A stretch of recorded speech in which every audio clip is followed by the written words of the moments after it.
చూసినావా మీ మొగుడు పెళ్ళాలు మొత్తానికి అనుకున్నది సాధించుకుని షెట్ట నవ్వుతూ ఉండారో. మా పుట్టింట్లో నేను దాన్ని టార్చర్ చేశానని అది పగ తీర్చుకోవటానికే ఇంటికొచ్చిందత్తయ్య. రేపటి నుంచి వాణ్ణి నేను అన్నయ్య అని పిలవాలా? ఆలోచనే నన్ను చంపేస్తుందమ్మా. ఇప్పుడు ఓల్డ్ టైం నడుస్తా ఉండదబ్బోడా, అది ఎప్పుడైనా మారొచ్చు కదా.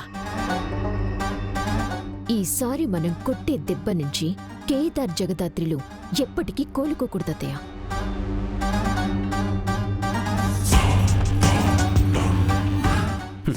నవ్వరా, ఇదే నీ జీవితంలో నువ్వు ఆఖరిసారి నవ్వడం.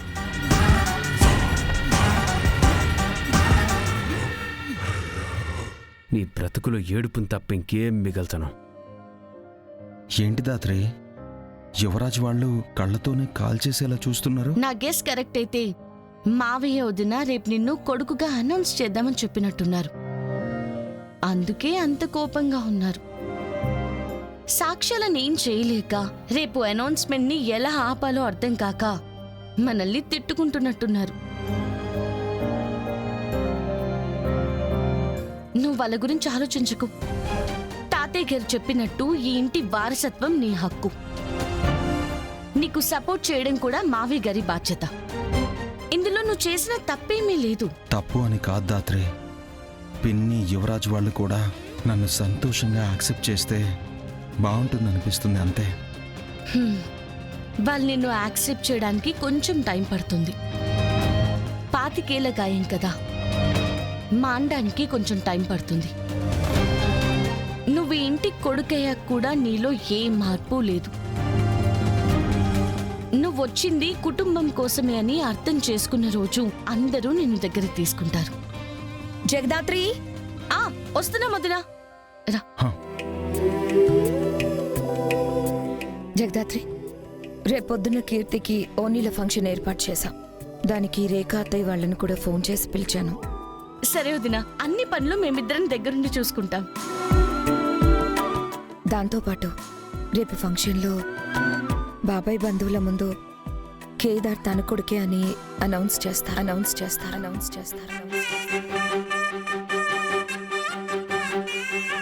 నిజంగా నాకా?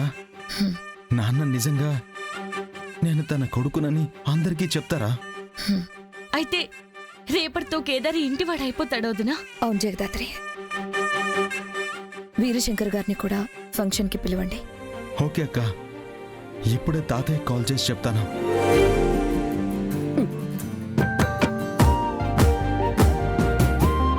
థ్యాంక్ యూ వదినా. ఇలాంటి రోజు కోసమే కేదార్ 25 ఏళ్లుగా ఎదురు చూస్తున్నాడు.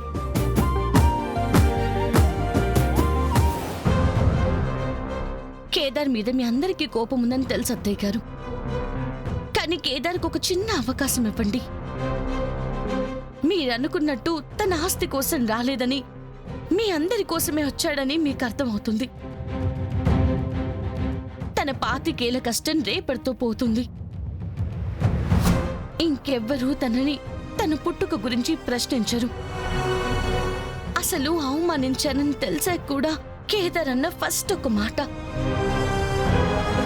దీనివల్ల పిన్ని వాళ్ళకి ఎంత ఇబ్బంది ఉంటుందో, యువరాజ్ వాళ్ళు ఎంత బాధపడతారో అని అత్తయ్య.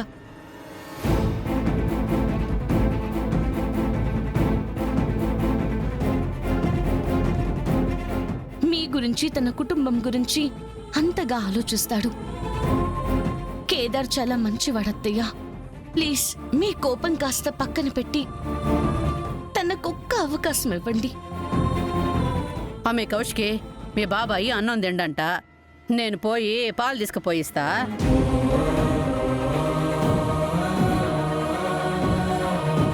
ఏంటి, ఒప్పుకోవాలా? దగ్గరికి తీసుకోవాలా? యాక్సెప్ట్ చేయాలా? ఇంకొక జన్మెత్తినా కూడా కేదార్ ఎప్పటికీ ఏంటి కొడుకవ్వలేడు. మా నాన్న అందరి ముందు నిజం ఒప్పుకోవడానికి ఇంకా చాలా టైం ఉంది జగదాత్రి. అప్పుడే అంత ఫీల్ అయిపోకండి. ఏదైనా జరగాల్సింది ఆగిపోతే మీరే చాలా ఫీల్ అవుతారు. యువరాజ్, చాలు. ఇవాళకి జరిగింది చాలు. మీరు మళ్ళీ కొత్తగా గొడవ మొదలు పెట్టకండి. లేట్ అవుతుంది, డిన్నర్ చేసి పడుకుందాం పదండి. బో ఏం చేస్తా ఉండవు బో? అయ్యో అత్తయ్య గారు అంత గట్టిగా అరుస్తున్నారేంటి? వెళ్ళి చూద్దాం పదండి. అత్తయ్య గారు ఏమైంది? ఏమైంది పిన్ని? ఎందుకంత గట్టిగా అరిచారు? మీరు బానే ఉన్నారా నాన్న? ఏమైంది పిన్ని? అత్తయ్య గారు ఎందుకలా అరిచారు? ఏం మాట్లాడరేంటి? నేను వచ్చేసరికి మీ మామ విషం తాగబోతా ఉన్నాడు. నాన్న ఏం మాట్లాడుతున్నారు పిన్ని? బాబాయ్ విషం తాగడం ఏంటి?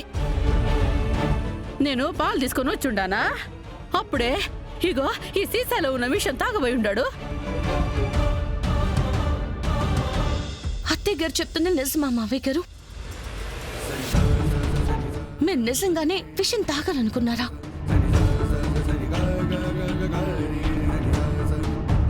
ఎందుకు మావయ్య గారు? ఏమైంది? చేసిందంతా చేసి ఏమైందని మళ్ళీ భలే అడుగుతున్నావే. మేమేం చేశాం నిషిక? మీ తాతను తీసుకొచ్చి మా నాన్న నన్నని మాట్లాడేలా చేసింది మీరు కదా? 25 ఏళ్ల ముందు జరిగిన తప్పుకి ఇప్పుడు మా పరువు తీసుకోమని చెప్పింది మీరు కదా? కేదాన్ని కొడుకుగా ఒప్పుకోవడానికి మావయ్య గారు చనిపోవడానికి ఉన్న సంబంధం ఏంటో మాకైతే అర్థం కావట్లేదు యువరాజ్. అర్థం కావడం లేదా? ఏం అర్థం కావడం లేదా? కేదాన్ని కొడుకుగా ఒప్పుకొని పరువు పోగొట్టుకుని బతకడం కంటే చనిపోవటమే మంచిదనుకున్నారు మావయ్య గారు.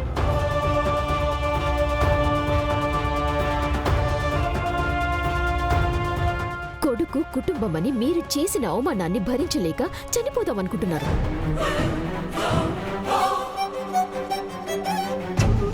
మీ చేతిలో ఓడిపోయి రేపు అందరి ముందు తల దించుకోలేక విషం తాగి మీరు పెడుతున్న ఈ బాధలకి ముగింపిచ్చేద్దామనుకున్నారు.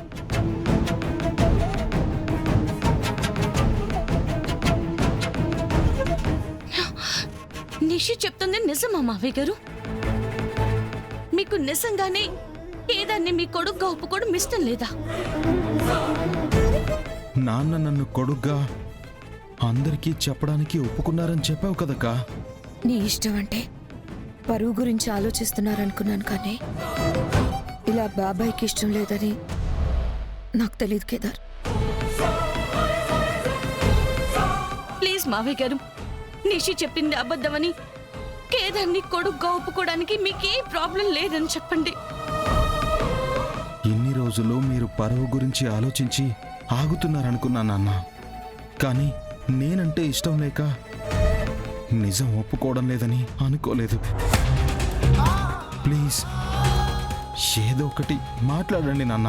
ఏంట్రా మాట్లాడేది? ఆయన చూస్తుంటే తెలియటం లేదా? మీరు ఇంటికి రాకముందే మా నాన్న చాలా సంతోషంగా తలెత్తుకొని బ్రతికేవారు. మీరు ఇంట్లో అడుగు పెట్టినప్పటి నుంచి మీ వల్ల అందరి ముందు తల దించుకుంటూనే ఉన్నారు.